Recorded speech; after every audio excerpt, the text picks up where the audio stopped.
Ang sabi nila, akala ko ba nagbago na si Daniel Padilla nung maging sila ni Kyla Estrada? Eto na naman siya. Nag-viral kasi na nagsuplado na naman daw si Daniel Padilla sa mga fans. Uy, tayo rin to. Ba't tayo nagkakaganito? Ano ba? Kaipitan na tayo. Ano ba yan? Ano nangyari sa atin, guys? Ano to? Uy.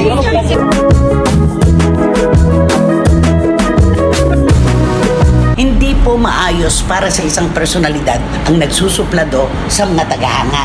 Kay Catherine daw, hindi naman daw siya ganyan. Hindi Diyos ko naman. Napaka-protective din po niya kay Catherine. Bitiranang kolumnista na si Christopher Min nagulat sa ugali ngayon ni Daniel Padilla nang makasama si Kyla Estrada. Sa mayabang.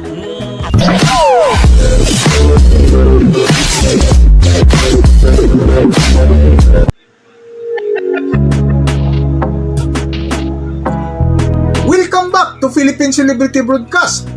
Nitong nakalipas nga na araw ay nagtrending ang video ni na Daniel Padilla at Kyla Estrada na tila nagsuplado si Daniel Padilla sa lugar na kanilang pinuntahan ng kanyang kasintahan. Sa latest vlog nga, nagbitira ng kolumnista si Christopher Min ay isa ito sa kanilang mainit na paksa na kung saan napuna nila ang ugali ni Daniel Padilla na isa nga sa kanilang kinumentuhan ang tanong ng ilang netizens ukol sa ipinakitang ugali ni Daniel Padilla na akala nila nagbago na nang makilala si Kyla Estrada. Yung una nating paksa, viral ito.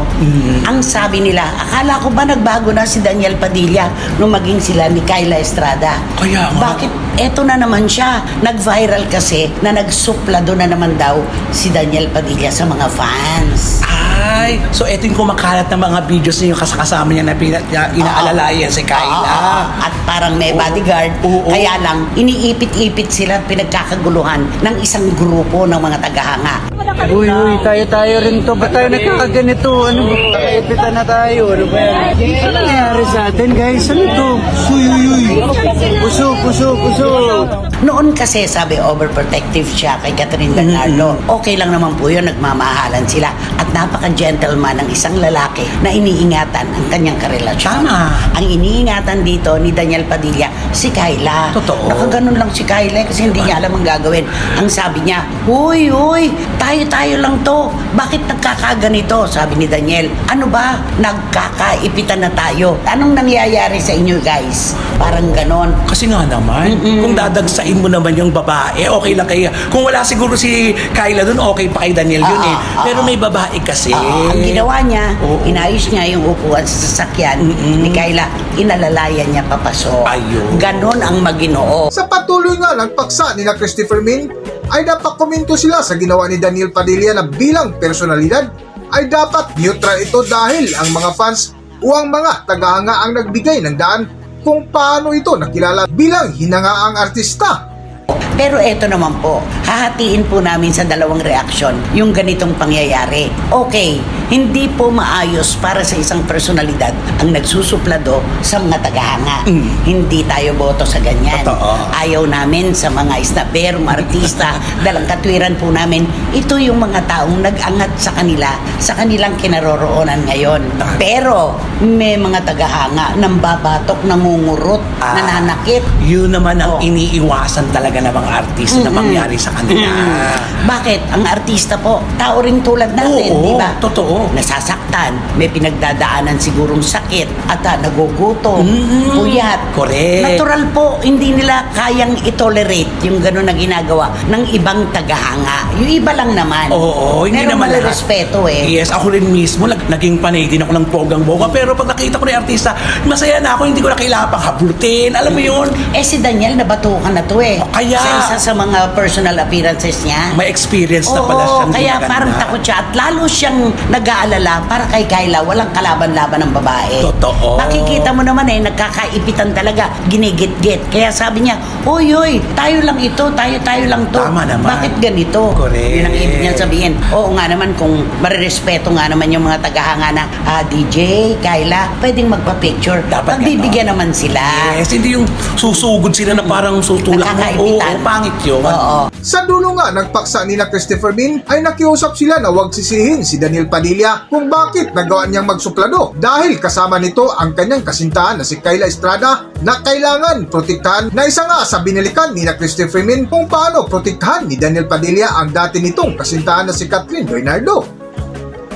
Para sa buong kwento, narito ating panoorin ang video. Narito ang video. At si DJ po, huwag nating sisihin sa aspetong to. May babae po siyang kasama. Karelasyon niya, mahal niya. Iingatan siyempre. Tama. Kayo man lang lumagay sa kalagayan Daniel na kasama niyo yung jowa niyo. Ganun din talaga magiging reaction. Merong nagkukumpara kay Catherine daw, hindi naman daw siya ganyan. Hindi Diyos ko naman. Napaka-protective din po niya kay Catherine. Kaya lang yung kwento noon, nung sila pa ni Catherine, pag may pababati sa kanya, nagkakamot ng ulo, naiinip, ganon. Tapos walang tiyaga sa mga panay. Oo. Yun na kaya ang sabi nila, akala ba namin, nagbago na, ngayon sila na ni Kyla. Snabero pa rin pala, ba't nagsusuplado pa rin? So, ako Ayan. naman, binigyan nyo kagad ng mga pangit na kahulugan. Oo, tama. Meron din yung paggising pa lang natin, hindi na tayo maayos. Ano? May mga ganon. Bad hair day. Yes, Diba? totoo. Oo. Kaya sana yung mga fans naman po, sana naiintindihan nyo naman po yung kalagayan din nila. Lumagay po tayo sa kalagayan nila at maging artista pa minsan-minsan na parang, sandali naman, para bang nakaka-open na kayo ng Tapos boga. pagtalikod ng artista, supla-suplado naman yan. Dahil hindi na pagbigyan. Hindi na pagbigyan. Unawain po natin, tulad nyo, kailangan nyo rin ng proteksyon. Ang mga personalidad, mas lalong kailangan po ng proteksyon dahil sila ay nasa isang laban yan di ba? Yes. Yung giting ka. Hindi, totoong may mga nangungurot.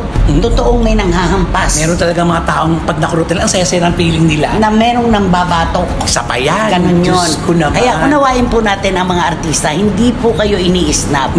Hindi po kayo pinagsusupladuhan.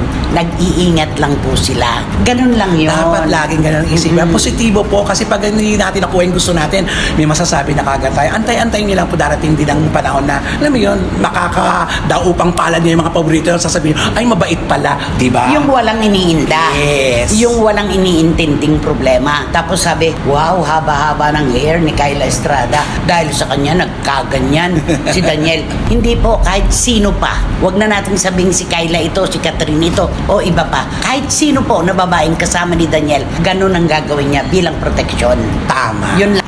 Uy, tayo rin to. Ba't tayo nagkakaganito? Ano ba? Nakaipita na tayo. Ano ba yan? Ano nangyari sa atin, guys? Ano to? Uy.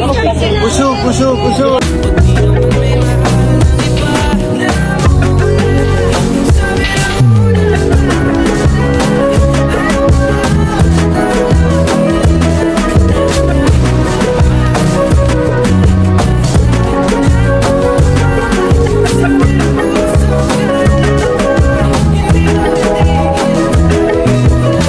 Hanggang dito na lang muna ang ating video. Kung nagustuhan nyo, kalimutan mag-subscribe at pindutin.